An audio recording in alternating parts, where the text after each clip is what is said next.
the movie Jack Ryan : Shadow Recruit. I'm aware that we sort of talked around it and we talked about it, and you haven't actually reviewed it. Well, I sort of did. So, I mean, here's what I think.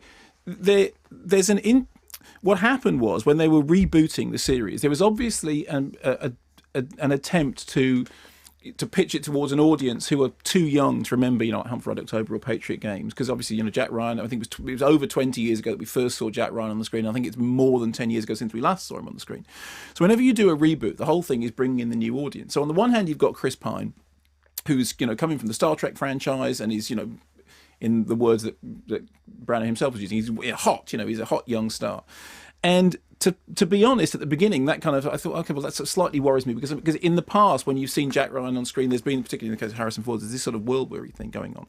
So what they're attempting to do is to reboot it and give it a new audience. And then, as I said, when we were talking, there's been this whole thing about, that a third of the audience is over 50, and that's a problem. You see, I don't see it as a problem. I think if you, the main appeal of the film is, it's a very solidly put together.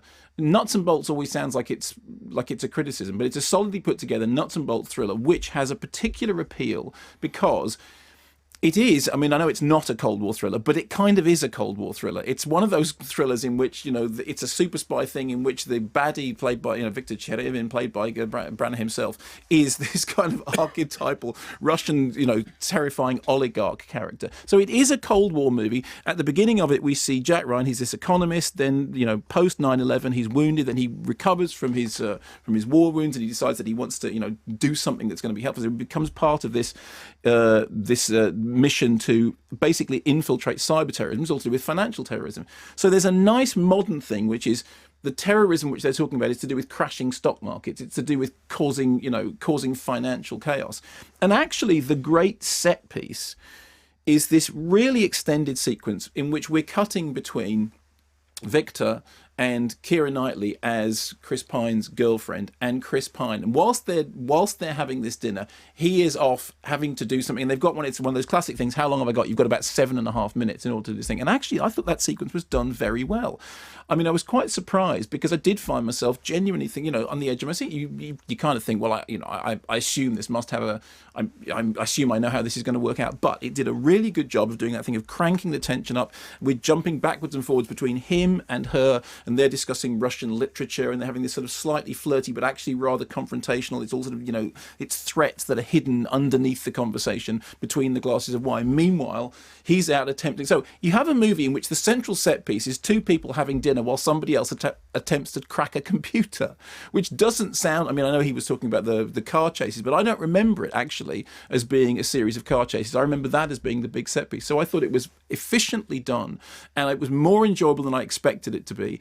It doesn't surprise me that it plays slightly older than perhaps they had wanted, because it is a slightly old-fashioned movie, but it's a perfectly well-constructed old-fashioned movie that I enjoyed whilst watching. I don't think it's life-changing. I don't think it's earth-shattering. I think it is an efficient genre film.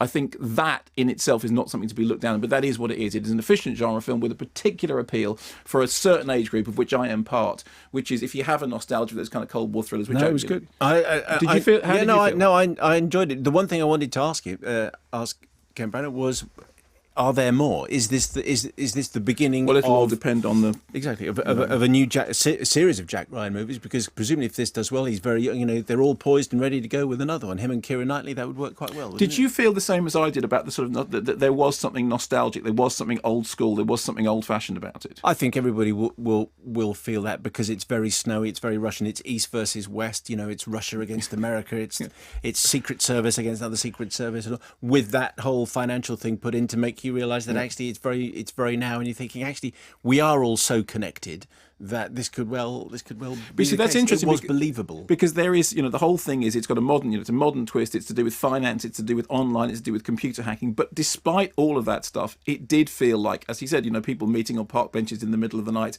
There's a sequence in which he has to exchange some documents, and he does it by going into a cinema and they're showing an old black and white film, and it just felt like a sequence from an old 1960s spy film.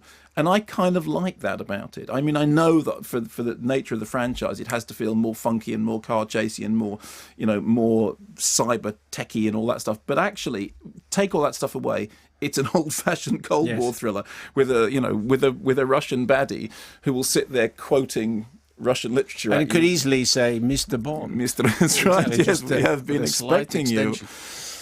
So that's it this week, starring Ken Branning and Ken Branning.